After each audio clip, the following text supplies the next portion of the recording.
Good morning. Hi. Good morning.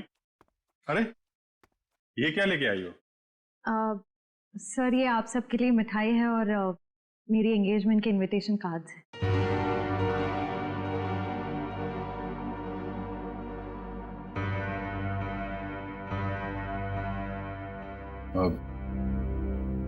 तारीख पक्की होगी? जी सर, 28 सितंबर। अच्छा। दो हफ्ते बाद ही है। काफी तैयारी करनी होगी आपको तो। सर ज्यादा कुछ तैयारियां करनी नहीं, सिद्धार्थ को भी मेरी तरह एक छोटा सा ही फंक्शन चाहिए था। ये तो बहुत अच्छी बात है। Congratulation Shreya. Thank you sir. चलो मुंह मीठा कराओ। हाँ श्योर।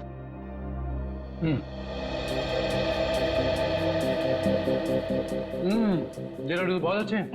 ओह सर, आप लोग भी लीजिए ना। हाँ हाँ, थैंक यू सर। लो फ्रेडी, मुंह मीठा करो। रहने तो मीठा खाने का मन नहीं है मेरा। अरे फ्रेडी, एक लड्डू से कुछ नहीं होगा, लो ना। Sir please. ये हुई ना बात पूरी। तुम ही लो श्रेया। नहीं सर थैंक यू, लेकिन आप सबको जरूर आना है। ये भी कोई पूछने की बात है श्रेया? हम सब जरूर आएंगे, है ना सर?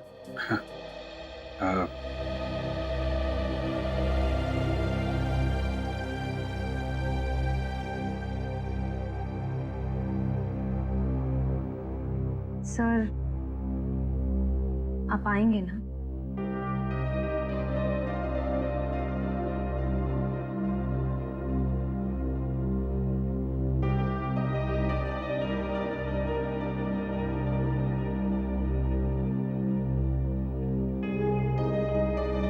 हाँ,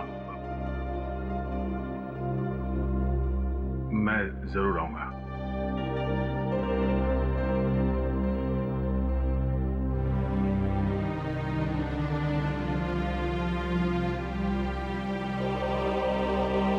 मुझे आपसे कुछ कहना है, समझ नहीं आ रहा कैसे कहूँ। यार परेशान तो है वो। जब तुम बीती बातें भूल चुकी हो तो दया सर के बारे में बात करने से तुम्हें इतनी तकलीफ क्यों हो रही है? मैंने तुम दोनों को ये बताने के लिए बुलाया है कि मेरे और सिद्धार्थ की सगाई की डेट फिक्स हो गई है। तुम ये शादी किसी दबाव में तो नहीं कर रही हो ना? क्या डेट फिक्स हुई है एंगेजमेंट की? 28 सितंबर। श्रेया ने जो फैसला लिया है उसके पीछे कोई तो वजह है, तो क्या वजह हो सकती है?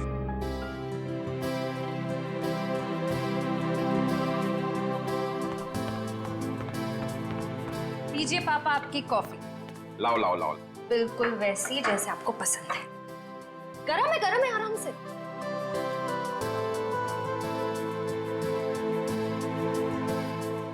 वाओ, मेरी बेटी जैसी कॉफी इस दुनिया में कोई नहीं बना सकता। वो तो है, लेकिन एक जमाने में मैं भी बहुत टेस्टी कॉफी बनाया करती थी। तुम हो ही इतनी टेस्टी। हाँ? मेरा मतलब है तुम आज भी उतनी टेस्टी कॉफी बनाती हो। आप भी ना बेटी के सामने कुछ भी बोल रहे हो। क्यों, क्या हुआ? श्रेया बेटा, तुम्हें कोई प्रॉब्लम है? नहीं पापा, मुझे कोई प्रॉब्लम नहीं है। ये देखो। ना आप खाइए, मैं देखती हूँ।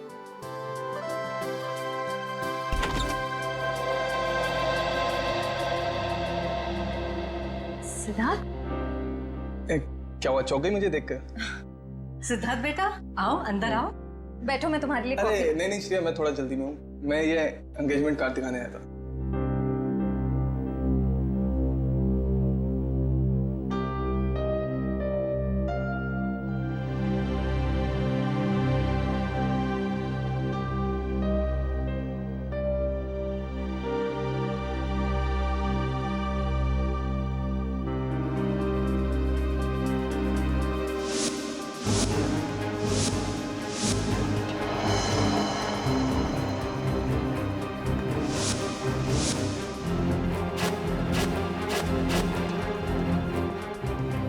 कैसा लगा डिजाइन? कार्ड पसंद नहीं आया? कोई बात नहीं, दूसरा बनवा लेंगे। नहीं कार्ड अच्छा है।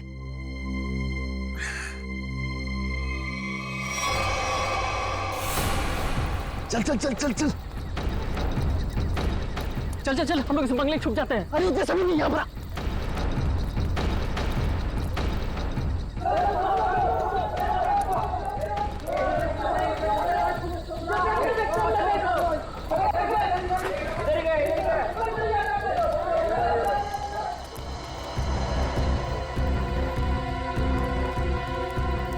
चल चल निकलते हैं यहाँ से। अरे रुक रुक रुक, हम लोग सारा सोना यहीं पे गाड़ देते हैं जमीन में। अबे तेरा दिमाग खराब हो गया है? मोहल्ले के लोगों ने हमारा चेहरा देख लिया है और अगर कल हम यहाँ दोबारा आए तो यहाँ पकड़े जाएंगे, खतरे में पड़ जाएंगे। हम लोग सोना लेकर बाहर नहीं जा सकते हैं, सारे लोग घूम रहे हैं। और तू खतरों से कब से डरने लगा? अरे खतरों से नहीं, तेरी बेवकूफियों से डर रहा हूँ। देखना एक दिन तेरी सारी बेवकूफियाँ हमें ले डूबेंगी, समझा? तू बेवकूफ किसे बोला? हाँ, सारा प्लान मैंने बनाया है। सारा प्लान तूने बनाया, इसका मतलब ये नहीं कि जेल भेजने का प्लान भी तू बनाएगा, समझो? जरूरी नहीं है मैं तेरा सारा बात मानूं, समझा? सोना यहीं गाड़ेंगे, यहीं। अच्छा गाड़ के दिखा। अच्छा,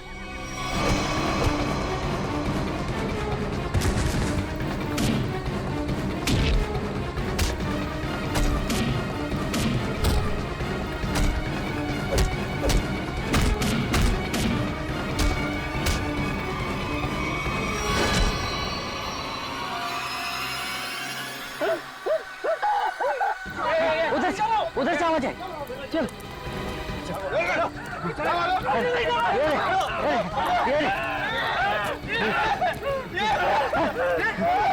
अरे ये तो कंकाल है।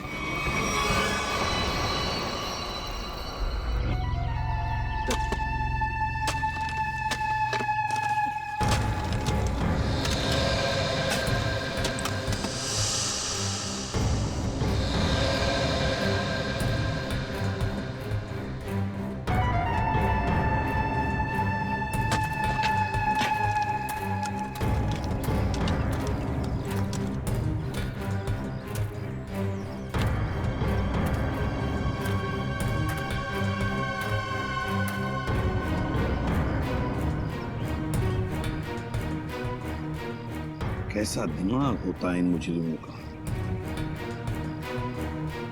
खून करके मन नहीं भरा तो डिजाइन बना दी हड्डियों की। सचिन, तुम दोनों एक काम करो, घर के अंदर से अच्छी तरह से तलाशी ले, देखो कुछ ना कुछ मिलता है क्या। हा? बॉस ये देखो, उस सिर पे रहने ये डिजाइन हाथ और पैर की हड्डियों से बना है। ये देखो, ये पैर की हड्डी और ये हाथ की हड्डी। टांगों की हड्डियां अलग अलग लोगों की हैं। हाँ तारिका, अलग अलग इंसानों की है। बस मुझे लगता है कम से कम 2 लोगों का तो खून हुआ है यहाँ पर। हाँ, हाँ विक्रम। सर ये बाकी की हड्डियां मिल गई है, इन्हें यहाँ पे दफना के रखा गया था। एक एक हड्डी संभाल के उठाओ, हैं? एक एक हड्डी। ये देखो, जरा देखो, घर के अंदर कहीं खून के निशान मिलते हैं क्या?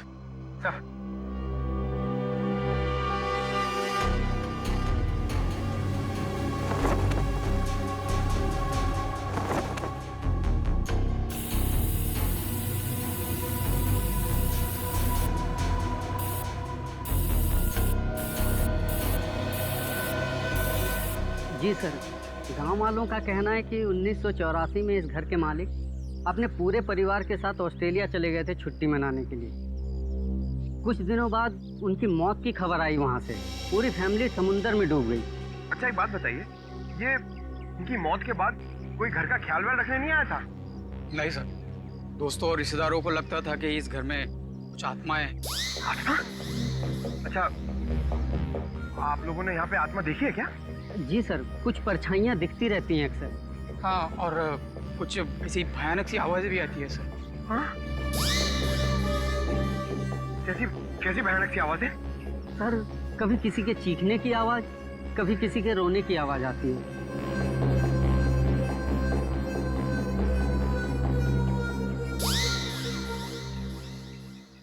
सड़के, इन सारी हड्डियों को देखकर लगता है कि खून एक आदमी का हुआ है और एक औरत का भी। ये देखना, पेल्विक गर्ड, एक पेल्विक गर्डल किसी औरत की है। हाँ बस, लेकिन एक कमाल की बात है, क्या? इन सारी हड्डियों में किसी की भी खोपड़ी की हड्डी नहीं मिली। हो सकता है खोपड़ियां किसी और जगह पे छुपा कर रखी हो या फेंक दी हो सकता है ना। मयूर, विक्रम, काम करो, बंगले के आसपास का एरिया अच्छी तरह से छानो और ढूंढो, देखो, कुछ न कुछ तो जरूर मिलेगा। एक एक कोना भी मत छोड़ो। जाओ। ये बंगला बंद ही रहता है और आप लोग आसपास रहते हैं? जी सर। ये घर मिला था तुम लोगों को?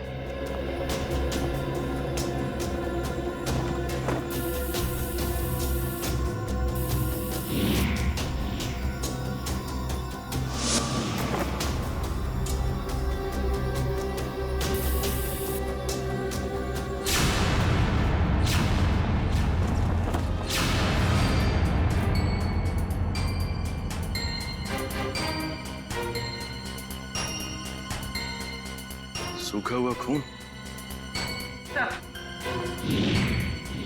सर ये टेप रिकॉर्डर और ये प्रोजेक्टर मिला है।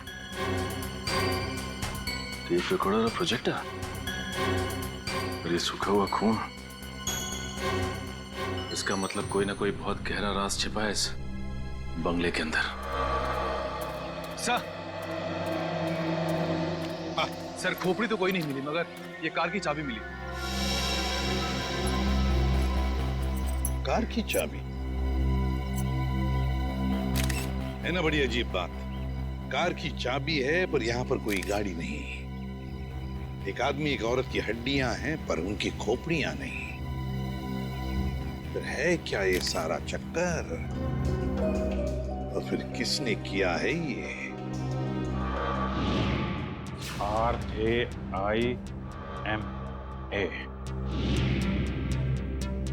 हड्डियों से रायमा लिखा है सर। रायमा लगता है किसी लड़की का नाम है ये। सर कहीं उसी लड़की का नाम तो नहीं जिसका हमें कंकाल मिला है? हो सकता है। सर अगर वो दो चोर लुटेरे वहाँ बंगले में छुपने के लिए नहीं जाते तो हमें कहीं पता ही नहीं चलता कि वहाँ दो मुर्दे गड़े हुए हैं। और ये भी पता नहीं चलता कि वहां पे एक आत्मा है। न जाने कितने साल पहले ये जुर्म हुआ है। और ताज्जुब की बात यह है सर कि खूनी ने लाशों को गाड़ा नहीं बल्कि उनकी हड्डियों से ये डिजाइन बनाया। I mean, ये नाम लिखा रायमा। यहाँ पर से हमें कुछ चीजें भी मिली है ना, वो टेप रिकॉर्डर, प्रोजेक्टर और कपड़े। इन तीनों चीजों से हमें खूनी के बारे में बहुत कुछ पता चल सकता है। ज्यादा देर खुला नहीं घूमेगा ये खूनी। सर हमने उन सब चीजों को रिपेयर के लिए भेज दिया है। बहुत जल्द पता चल जाएगा कि हमारा शक सही था या गलत। और वो गाड़ी की चाबी जो हमें मिली थी, कीजो कार की चाबी। कीजो, अच्छा, तो फिर कीजो कार कंपनी से हमें पता चल सकता है। क्या आप हमें बता सकते हैं ये चाबी किस गाड़ी की है और ये गाड़ी आपसे खरीदी किसने? बिल्कुल बता सकते हैं। सबके इनिशियल पॉइंट में डालकर देखेंगे, फौरन पता चल जाएगा। आइए सर। एक मिनट, उससे पहले आप ग्लव्स पहन लीजिए। Thank you.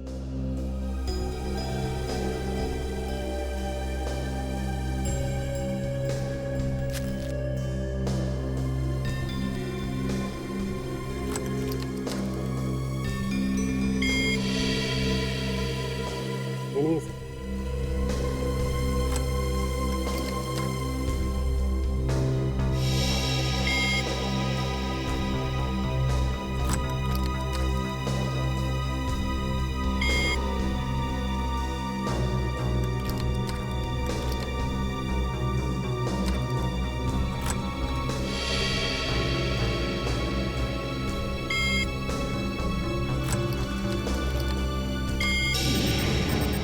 ये देखिए सर, मैच कर गई। सर ये 2009 की कीजो FX मॉडल है और हमने इसे बनवाना बंद कर दिया है।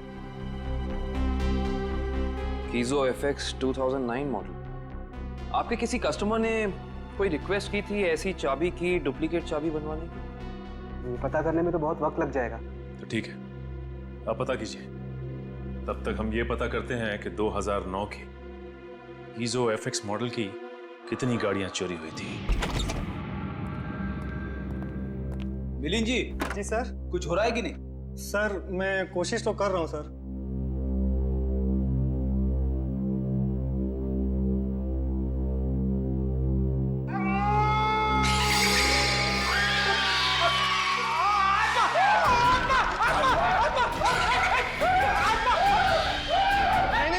नहीं सर, आत्मा नहीं है, ये तो गलती से फेडर खुल गया था।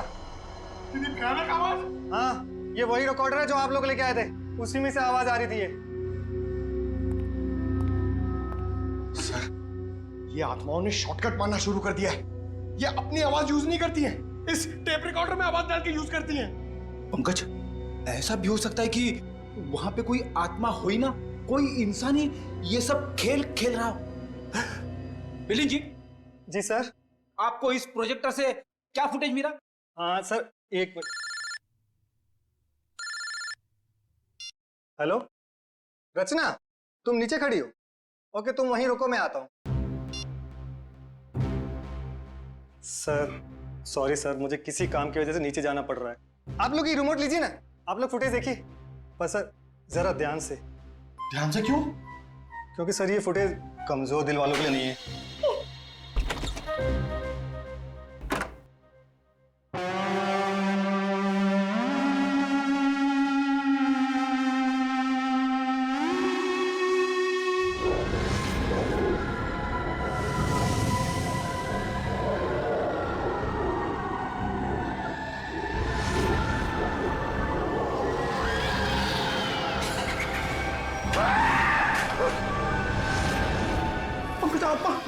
पंकज, बंगला नंबर 13 की आत्मा यहाँ आ गई।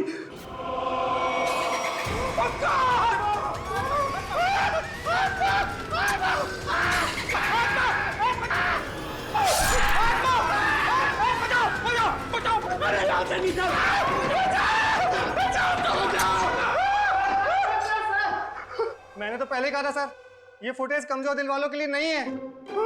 नहीं है? अरे आपको क्या इतनी सी फुटेज मिली थी?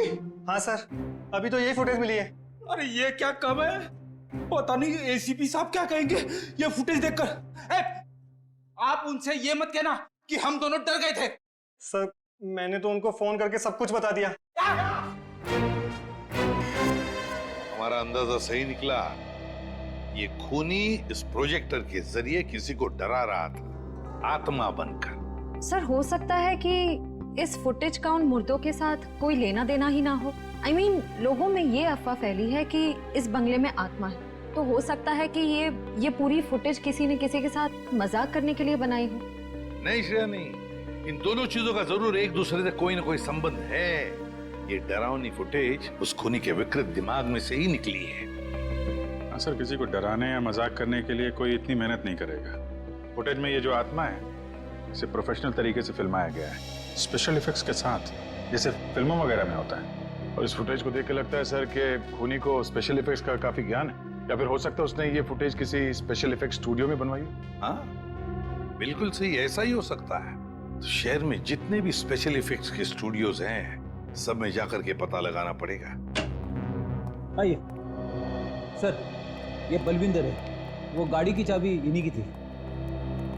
क्या बात है सर, मुझे यहाँ क्यों बुलाया गया है? हमें आपकी गाड़ी की चाबी मिली है। कहाँ से सर? उन्नति नगर, बंगला नंबर 13। ये एड्रेस कुछ जाना पहचाना लग रहा? नहीं सर। नहीं? रायमा नाम सुना है पहले कभी? बिल्कुल नहीं सर। मगर सर इसका मेरी गाड़ी से क्या लेना देना है? आपकी गाड़ी है कहाँ? सर वो तो कई सालों से गायब ही है। कब से? 5 जुलाई 2011। दरअसल मेरा टैक्सी का बिजनेस है। मेरी कंपनी का नाम है बलविंदर एंड कंपनी। मेरा ड्राइवर प्रीत उस दिन गाड़ी लेकर न जाने कहाँ गायब हो गया। तब से लेकर आज तक मेरी गाड़ी का कोई अता पता ही नहीं है सर। और उस ड्राइवर का? अस्पताल से फोन आया था कि उसे वहां भर्ती किया गया है। मैं उसे वहां देखने गया था। उसकी हालत बहुत खराब थी सर। आग लगने की वजह से उसका थोड़ा शरीर जल गया था। रहता कहाँ ये तुम्हारा ड्राइवर? सर आजकल वो मानसिक चिकित्सालय में है। सर वो बहुत गहरे सदमे में है। मानसिक चिकित्सालय? कौन से हॉस्पिटल में है वो? सर पूना से 50 किलोमीटर आगे एक स्टेट मेडिकल सेंटर है, वहीं पर है। State medical centre?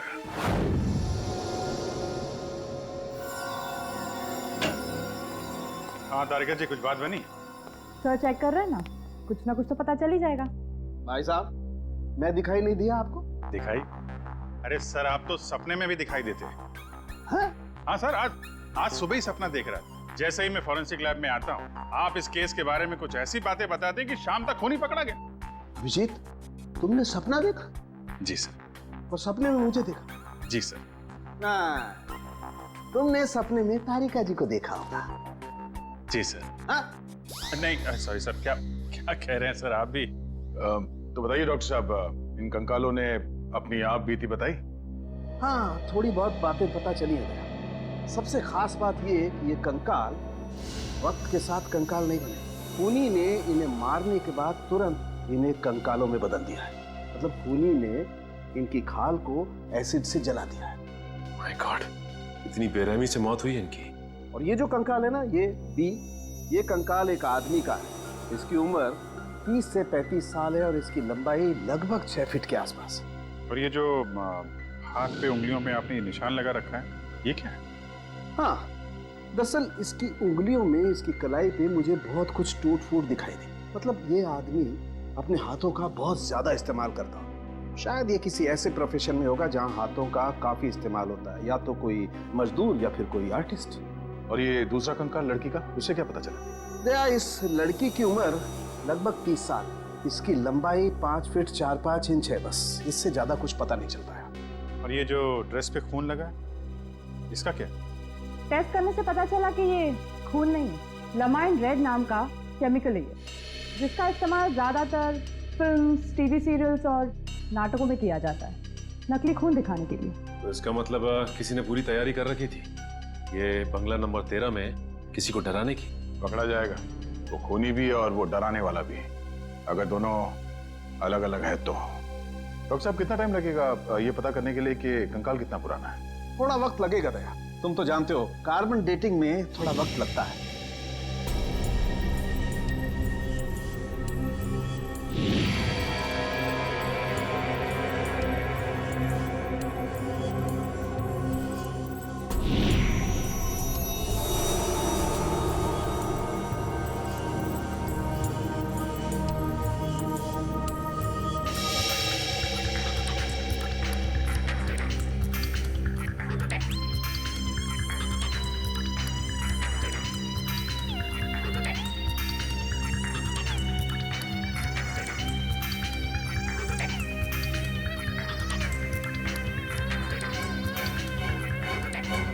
गुड, अब गणित शुरू हो गई है। अब पता लग जाएगा दरअसल इन लोगों की मौत कब हुई थी। सर, मुझे लगता है इन दोनों को एक साथ ही मारा होगा।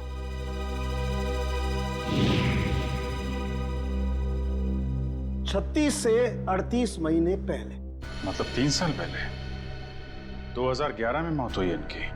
और उस बलविंदर की कार भी जुलाई 2011 को गायब हुई थी, बंगला नंबर 13 से। सर, अब तक तो खूनी शहर छोड़ के भागा होगा, उसे ढूंढेंगे कैसे? भागने दो, कहां तक भागेगा? सीआईडी से नहीं बच सकता। Excuse me. जी, सीआईडी से।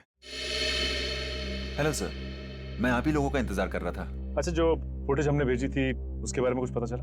हाँ सर, उसको चेक किया मैंने, और उसके सारे स्पेशल इफेक्ट्स हमारे स्टूडियो में ही हुए थे, लगभग 3 साल पहले। गुड। उस फिल्म का नाम क्या था? सर, फिल्म का नाम था आत्मा की चीख। हाँ, और सर वो फिल्म पूरी नहीं हो पाई थी। अधूरी फिल्म की फुटेज। सर, वो फिल्म तो अधूरी थी ही, साथ में हमें हमारा पूरा पैसा भी नहीं मिला। कौन से बैनर की फिल्म थी ये? प्रोडक्शन हाउस का नाम क्या था? सर, वो नए लोग थे, और उस प्रोडक्शन हाउस का नाम था, 1 मिनट, हाँ सर, उसका नाम था magic media works. Magic media works. अब तो यही लोग बताएंगे कि इस आत्मा की चीख को लोग सुन के नहीं पाए। ब्रीत की हालत में पिछले 3 सालों में बिल्कुल सुधार नहीं हुआ। उस वक्त भी किसी लड़की की आत्मा के बारे में बात करता था और आज भी करता है। सर, लड़की की आत्मा? अच्छा, पिछले 3 साल में जितने भी लोग प्रीत से मिलने आए थे, उनकी लिस्ट चाहिए हमें। हाँ, हैरानी की बात यही है सर, पिछले 3 सालों में इससे कोई भी मिलने नहीं आया, सिवाय मिस्टर बलविंदर के, जो इनके इलाज का खर्चा उठा रहे हैं। बलविंदर? जी सर। ओके।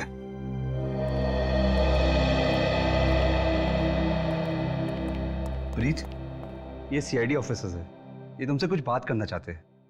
सीआईडी? ये सीआईडी क्या होता है? सीआईडी का मतलब है दोस्त। और प्रीत, दोस्त किसे कहते हैं? जो अपना सुख दुख दूसरे दोस्त के साथ बांटता है ना? और हम सब तुम्हारे दोस्त हैं, तो अब तुम हमसे तुम्हारे सुख दुख बांटोगे ना? ठीक है दोस्त। देखो प्रीत, अब मैं तुमसे कुछ कहूंगा, कुछ पूछूंगा, इन सब चीजों का बड़े शांत दिमाग से मुझे जवाब देना। याद करो, जुलाई महीना 2011, तुम उस रात बंगला नंबर 13 में गए थे 2 लोगों को लेकर। हाँ, 2011, बंगला नंबर 13। बंगला नंबर 13, क्या हुआ था वहां पर? तुम लोग मेरे दोस्त नहीं हो, तुम लोग मेरे दोस्त नहीं हो। राइमा ने भेजा है ना तुम लोग को मुझे मारने के लिए। राइमा ने भेजा है ना? नहीं, राइमा ने नहीं भेजा है। हम लोग दोस्त हैं तुम्हारे।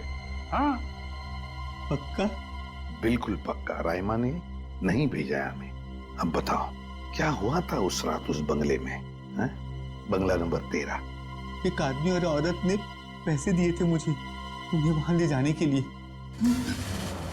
ये क्या? राइमा चीख रही है, राइमा चीख रही है, मुझे मार देगी, मुझसे बदला लेना चाहती है। राइमा तुम्हारे पीछे है। ये बात करने की स्थिति में नहीं है अभी। आई एम सॉरी डॉक्टर साहब, 2 मिनट और।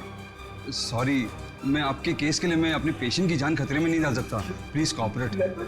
ठीक है। मुझे मार देगी, मुझसे बदला लेना चाहती है।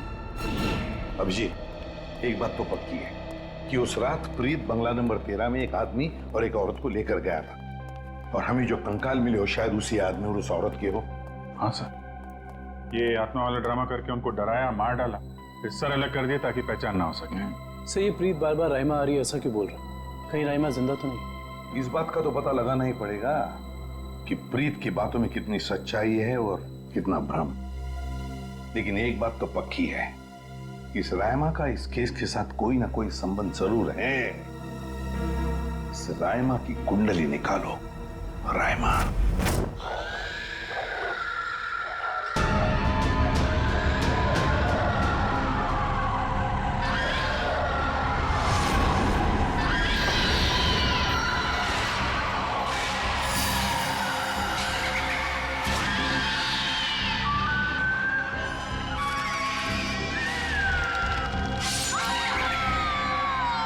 ये फुटेज आपको जिस बंगले से मिली वहां खून हुआ है? जी हाँ, 2 खून। वैसे ये फिल्म की फुटेज आपकी है ना? जी हाँ। क्या बताऊं सर, बड़ी ही मनहूस फिल्म थी। 10 सीन ही शूट किए थे, फिर फिल्म बंद हो गई। और बंद होने के बाद इस फिल्म के सारे राइट्स मैजिक मीडिया बॉक्स के पास आ गए, if I am not wrong, है ना मिस्टर आलोक? अब इस तरह के फुटेज तो हमारे पास काफी पड़े रहते हैं। अब पता नहीं ये फुटेज उसके हाथ कैसे लग गए। मतलब आप भी मानते हैं कि ये फुटेज गलत हाथों में लग गए, जिसका उसने गलत फायदा उठाया और 2 खून किए? शायद कोई बाहर वाला होगा। लेकिन आपको ऐसा नहीं लगता कि कोई अंदर वाला भी हो सकता है? क्योंकि ऐसा काम करने के लिए अंदर वाले के लिए थोड़ी आसानी ज्यादा होती है। वैसे इस फिल्म पे आप लोग क्या क्या काम कर रहे थे? सुनील राइटर था, आलोक डायरेक्टर और मृणाल कॉस्ट्यूम डिजाइनर। और आप प्रोड्यूसर, राइट? जी। आप में से कोई राइमा को जानता है? राइमा हमारे फिल्म की हीरोइन थी। सर, आप कैसे जानते हैं राइमा के बारे में? आप एक काम कीजिए मिस्टर आलोक, आप अपनी फिल्म की हीरोइन राइमा को यहाँ बुला लीजिए।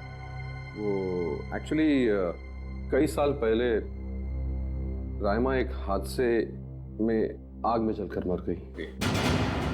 मर गई? अच्छा, राइमा की कोई तस्वीर या फोटो? मृणाल, फोटो ले आओ। जी सर। 1 मिनट, अभी आपने कहा कि वो जल के मर गई, लेकिन कैसे? ज्यादा कुछ तो पता नहीं है, क्योंकि उसके और हमारे बीच तनाव हो गया था। और वो क्यों? वो एक्चुअली हम राइमा को अपनी फिल्म में हीरोइन लेना चाह रहे थे, पर बाद में हमने अपना इरादा बदल लिया और स्मृति को हीरोइन ले लिया और राइमा हो गई साइड एक्टर। तुम मेरी जगह छिपकली को हीरोइन बनाना चाहते हो? तुम्हारा दिमाग खराब हो गया है? राइमा, तमीज से बात करो। मैंने तुमसे कहा ना, अगली फिल्म में तुम्हें हीरोइन बनाऊंगा। इस फिल्म के किरदार के लिए तुमसे बेहतर स्मृति। अच्छा, तो ये बात पहले क्यों नहीं सोची जब मुझे फाइनल किया था? ये फिल्म इंडस्ट्री है राइमा, यहाँ किसकी किस्मत कब यू टर्न मार जाए कोई नहीं कह सकता। ये फिल्म मेरी किस्मत में थी, मुझे मिल गई। इंतजार करो, सिर्फ इंतजार। एक दिन तुम्हारी जिंदगी ऐसी दिशा में चली जाएगी जिसका अंत गहरी खाई में होगा, समझी तुम?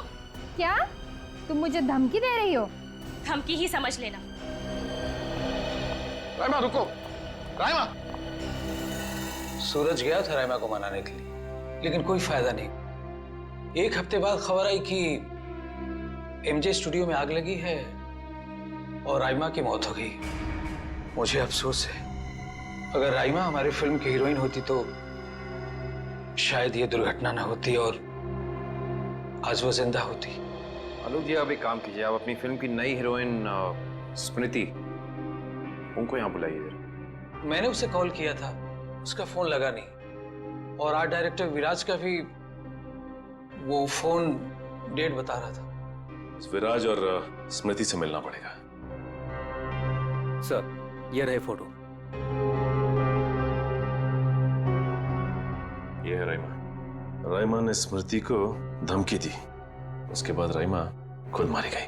तो फिर ये खून कर कौन रहा है? इसका जवाब तो अब विराज और स्मृति से मिलकर ही पता चलेगा। मैंने पता किया, ये विराज और स्मृति इस ब्लू रोज प्रोडक्शन हाउस में काम कर चुके हैं। गुड निकल, इससे पूछते हैं। अरे सुनिए भाई साहब जी, ये विराज शंकर है, आर्ट डायरेक्टर है, काफी टीवी में और फिल्मों में सेट लगाए हैं इन्होंने। इन्हें पहचानते हैं आप? नहीं सर, मुझे नहीं मालूम। जी, आगे पूछते हैं। एक्सक्यूज मी, हम लोग सीआईडी से। जी, आप विराज शंकर को जानते हैं? विराज शंकर? हाँ सर, मैं जानता हूँ। वो बेचारे बहुत कर्जे में थे, पर फिर पता नहीं क्या हुआ उनका। उनका कोई एड्रेस, कोई पता? सर, इस बारे में कुछ ज्यादा तो पता नहीं है, लेकिन उनका ऑफिस कहीं अंधेरी में है। अच्छा, ये फोटो को ध्यान से देखिए। स्मृति ये फिल्मों में काम करती है, पहचानते हैं आप इन्हें? जी हाँ, इनकी बंद फिल्म के बाद इनको कोई प्रोड्यूसर फिर से रिलॉन्च करना चाहते थे, लेकिन सर ये पता नहीं क्यों बदकिस्मती से ये 2011 में अमेरिका चली गई और उसके बाद फिर लौट के आए हैं। ये स्मृति का कोई अता पता जहाँ हम उनसे मिल सकते हैं? हमें तो नहीं पता, पर उस एजेंसी पर उसका पुराना एड्रेस होगा जहाँ पर उन्होंने चमकार वॉशिंग पाउडर का विज्ञापन किया था। ठीक, थैंक यू।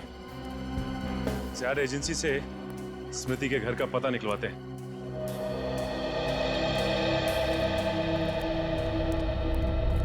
पुलिस की रिपोर्ट के हिसाब से राइमा इसी एमजे स्टूडियो में जलकर मरी है। पता नहीं काबिल, लेकिन ये बात इतनी सीधी है नहीं जितनी की लग रही है। जैसा कि फाइल में लिखा हुआ है कि स्टूडियो में आग लगी रात के 2 बजे। ये राइमा स्टूडियो में 2 बजे करने क्या आई होती, जबकि यहाँ शूटिंग भी नहीं चल रही थी। सही कह रहे हो सच, लेकिन एक बात है जो मेरे दिमाग से निकल नहीं रही है, वो ये कि यहाँ रात 2 बजे आग लगी तो सुबह 5 बजे तक किसी को पता क्यों नहीं चला? और रिपोर्ट के हिसाब से यहाँ आग 5 बजे लगी। जिन पुलिस वालों ने इस केस की तहकीकात की थी, उन्होंने जरूर कुछ गड़बड़ की है, तभी तो केस के 2 महीने के बाद उनका ट्रांसफर यानी कि तबादला हो गया था। हो सकता नहीं, लेकिन उससे ज्यादा अहम बात यह है कि रिपोर्ट के हिसाब से यहाँ राइमा की एक हड्डी तक नहीं मिली। मतलब आग इतनी भयंकर थी। स्टूडियो को देख के ऐसा लगता नहीं है कि आग इतनी भयानक होगी कि चलने वाले का नामो निशान राख हो जाएगा।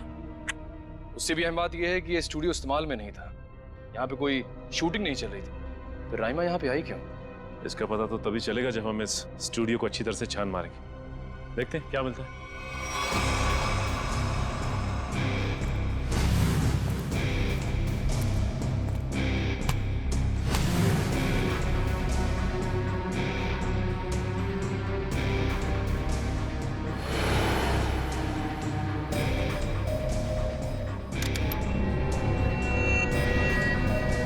ये देखो, जली हुई गन।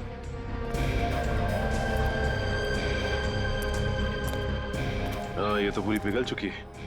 पुलिस वालों ने लगता है अपना काम ठीक से किया नहीं, देखा नहीं इसे पहले। ये भी हो सकता है कि राइमा ये गन किसी को मारने के मकसद से लाई हो, या फिर हो सकता है कि कोई राइमा को मारने के लिए लाया हो। ये भी पॉसिबिलिटी है। जरूर कुछ है यहाँ, देखते हैं और क्या मिलता है।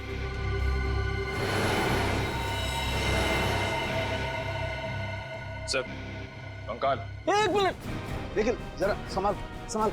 करण, शीट ला।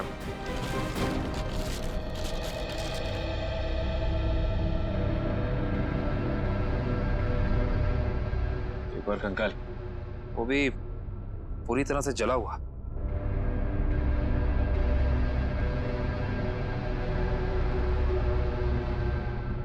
बॉस, इसकी पेल्विक गर्डल से पता लगता है कि ये कंकाल किसी लड़की का है। सर कहीं ये कंकाल राइमा का तो नहीं है?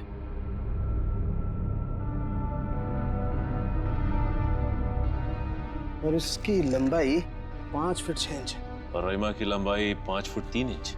इससे साफ पता चलता है कि ये कंकाल राइमा का नहीं बल्कि किसी और का है। केस सुलझने की बजाय और उलझता चला जा रहा है। एक बात और, हम लोगों को यहाँ जली हुई गन जरूर मिली है, लेकिन इस लड़की की मौत गोली लगने की वजह से नहीं, इस लड़की की मौत जलने की वजह से ही हुई है। देखो, ढूंढो और कुछ मिलता है क्या।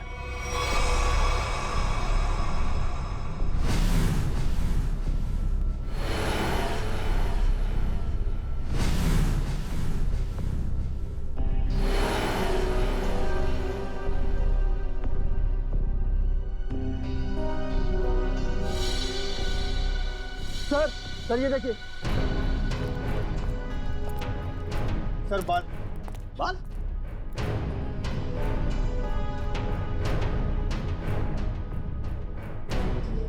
वो सर, ये तो किसी लड़की का बाल लगता है, या तो मरने वाली का या फिर राइमा का। ये किसका बाल है, ये तो डीएनए के बाद ही पता चलेगा। सर ये अरुण है, विराज जी के वर्कशॉप के इंचार्ज। जी, आपको कुछ बनवाना था? जी हाँ, हथकड़ी बनवानी है। हथकड़ी? मैं कुछ समझा नहीं।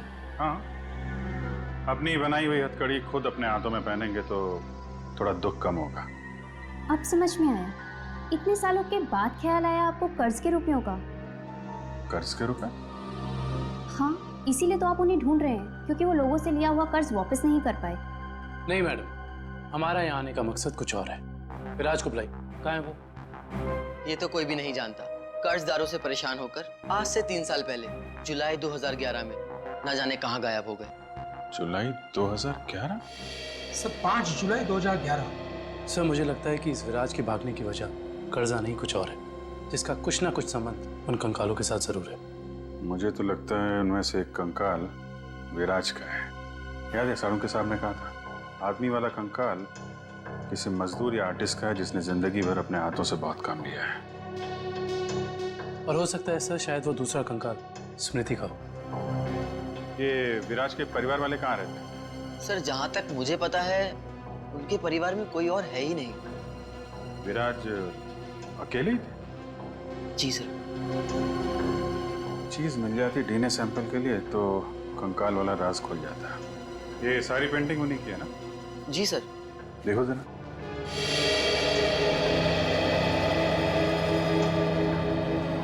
सर थंबप्रिंट, ये विराज का है? जी हाँ सर, और ये थंबप्रिंट ही नहीं, ये पूरी पेंटिंग सर ने अपनी उंगलियों से बनाई है। Finger painting? इतना तो काफी है डीएनए टेस्टिंग के लिए। आप लोग? हम लोग सीआईडी से। अच्छा अच्छा, आइए आइए, आप ही ने फोन किया था ना? जी हाँ। दरअसल बात यह है कि हम स्मृति के बारे में आपसे कुछ पूछताछ करना चाहते हैं। पूछिए ना, क्या पूछना चाहते हैं आप? क्या आप बता सकती हैं कि स्मृति का आपके अलावा इस दुनिया में और कोई भी नहीं है? नहीं, उसके माँ बाप बचपन में ही गुजर गए। अब बची है तो ये बूढ़ी दादी, बहुत ही प्यार से पाला है मैंने उसे। ये स्मृति अचानक अपना फिल्मी करियर छोड़कर अमेरिका क्यों चली गई? वो कभी किसी को कुछ नहीं बताती थी, हमेशा अपना मन का करती थी। उस दिन भी उसके मैनेजर का फोन आया, कह रहा था कि मैडम किसी विज्ञापन की शूटिंग के लिए अमेरिका जा रही है। उसके मैनेजर से मैंने पूछा कि कब वापस आएगी वो, तो उसने कहा 3-4 दिनों में। लेकिन पूरे 3 साल हो गए, अब तक उसका कुछ पता नहीं, कुछ पता नहीं। कब की बात है ये, कुछ याद है आपको? कैसे भूल सकती हूँ 5 जुलाई 2011। सर वो कंकाल भी 3 साल पुराना है सर। कहीं वो सर कम से कम इतना तो पता कर लो मेरे बच्चे के साथ हुआ क्या। नहीं वो इस दुनिया में है भी या नहीं।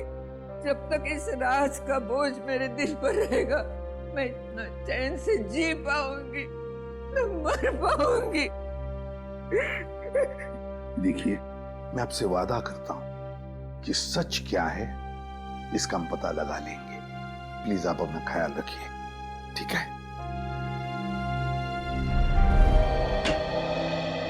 हाँ डॉक्टर साहब, डीएनए की रिपोर्ट आ गई क्या? हाँ, पेंटिंग पर जो सूखा हुआ सलाइवा मिला था वो सलाइवा ये बताता है कि वो आदमी वाला कंकाल विराज का ही है। और हमने स्मृति की दादी का भी डीएनए टेस्ट करवाया, जिससे पक्का हो गया कि बंगलो नंबर 13 में जो कंकाल मिला था वो स्मृति का है। इसका अंदाजा तो हमें हो ही गया था। अब इस केस में हमें आगे ले जाएगा ये तीसरा कंकाल जो एमजे स्टूडियो में जला हुआ मिला था। इस कंकाल से कुछ पता चला? हाँ, इस जली हुई लड़की का कंकाल विराज के कंकाल और स्मृति के कंकाल दोनों से ज्यादा पुराना है। और ऐसा लगता है कि इस लड़की को सिगरेट पीने और तंबाकू खाने की बुरी आदत थी, क्योंकि इसके जबड़ों से हमें तंबाकू के अंश मिले। और वो बाल इसी जली हुई लड़की के हैं? नहीं, वो बाल ना तो इस जली हुई लड़की का है ना ही स्मृति का है। सर कहीं ये बाल रायमा का तो नहीं है? सर इस केस की सुई घूम फिर के रायमा पर आकर अटक गई। पता लगाना पड़ेगा रायमा के साथ आखिर हुआ क्या था। जैसा कि आप देख रहे हैं सीआईडी ने एक और खूनी को पकड़कर एक बार फिर साबित कर दिया है कि उनके नाक के नीचे से कोई भी मुजरिम बच के निकल नहीं सकता। इस बार पकड़ी गई है बंगलो नंबर 13 में हुए खून की हत्यारी रायमा। एक मिनट प्लीज। सर क्या ये बात सच है कि आप एक बाल के जरिए रायमा तक पहुंच गए? देखिए इस वक्त हम आपके सवालों का जवाब नहीं दे सकते। जल्दी जब हम प्रेस कॉन्फ्रेंस लेंगे तब आपको सब बता देंगे। ओके ठीक है, चलिए हटिए, अब जाने दीजिए। चलो हटिए। रायमा जी, आपने उन मासूम लोगों को क्यों मारा? क्या वजह थी इसके पीछे? रायमा जी, रायमा जी, प्लीज पीछे हटिए, प्लीज। रायमा जी।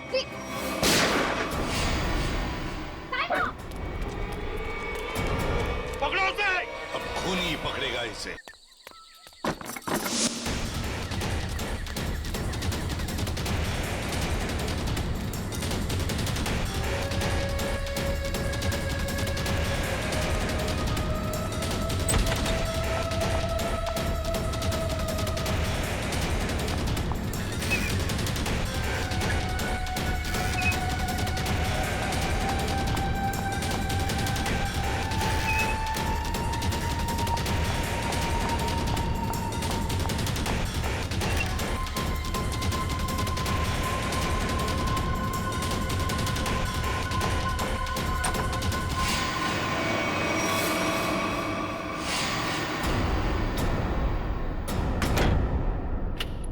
बस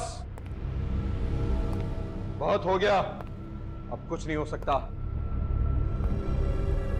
बाहर आ जाओ। ये कहानी इसी घर से शुरू हुई थी और खत्म भी इसी घर में होगी, आज ही।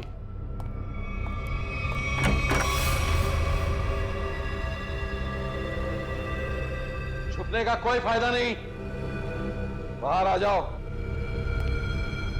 सुना तुमने?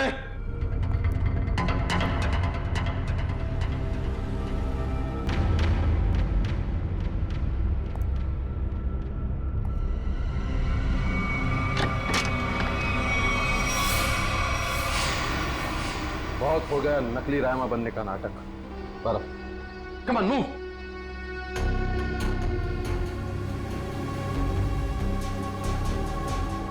कौन हो तुम?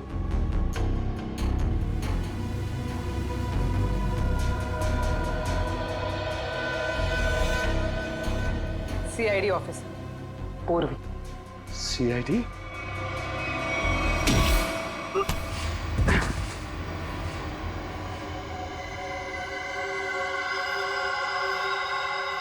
मैं और रायमा एक दूसरे से बहुत प्यार करते थे, इसलिए जब हीरोइन का रोल रायमा की जगह प्रीति को मिला तो तुम्हारे दोनों कानों से धुआं निकलने लगा है? हाँ, हम स्मृति को सबक सिखाना चाहते थे, इसलिए हमने उसके अतीत के बारे में रिसर्च शुरू की। रायमा को पता चला कि एक्ट्रेस बनने से पहले स्मृति ड्रग्स के कारोबार से जुड़ी थी। इसलिए रायमा ने स्मृति को ब्लैकमेल करना शुरू कर दिया। क्यों? स्मृति को लगा कि उसका करियर खत्म होने वाला है, उसके रीलॉन्चिंग के सपने पर पानी फिर जाएगा, इसलिए उसने और उसके बॉयफ्रेंड विराज ने एक किलर को रायमा की सुपारी दी। यह तो अच्छा हुआ कि उस किलर की गोली से रायमा नहीं मरी, बल्कि वो अपराधी खुद उस आग में जलकर मर गई।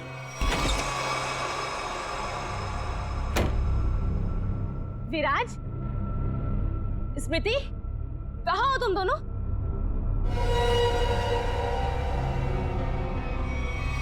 कौन हो तुम? जिया। जिया? कौन जिया? और ये दरवाजा क्यों बंद कर दिया? ताकि तुम्हें अकेले में तोहफा दे सके। हाँ? स्मृति और विराज को ब्लैकमेल करने का तोहफा। हाँ? और क्या कर रही हो तुम? सुना है आग से जलकर मरने में बहुत दर्द होता है। आग? छोड़ दो मुझे, प्लीज, गोली मत चलाना। मौत से बचकर कहाँ भाग रही हो? मौत से तो आज तक कोई नहीं बच पाया। छोड़ दो मुझे, प्लीज छोड़ दो मुझे, गोली मत चलाना, प्लीज छोड़ दो मुझे, छोड़ दो मुझे। कोई आखिरी ख्वाहिश?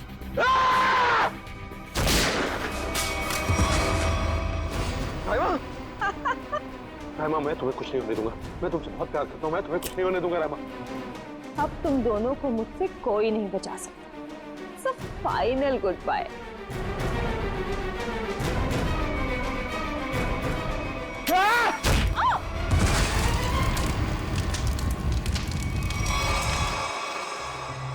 और रहीमा, उसका क्या हुआ? जिंदा लाश बन गई वो। तब मैंने ठान लिया, अब मेरी जिंदगी का सिर्फ एक ही मकसद होगा, स्मृति और विराज की बर्बादी। मैंने उन्हें यकीन दिला दिया कि रायमा जिंदा है, इसलिए वो लोग यहां आए, उस ड्राइवर को लेके जिसने एमजे स्टूडियो में आग लगाई थी। और फिर तुमने उन्हें डराना शुरू कर दिया, उनके दिमाग में यह भ्रम पैदा कर दिया कि यहाँ पर रायमा की आत्मा अभी भी है, जो उनसे बदला लेना चाहती है।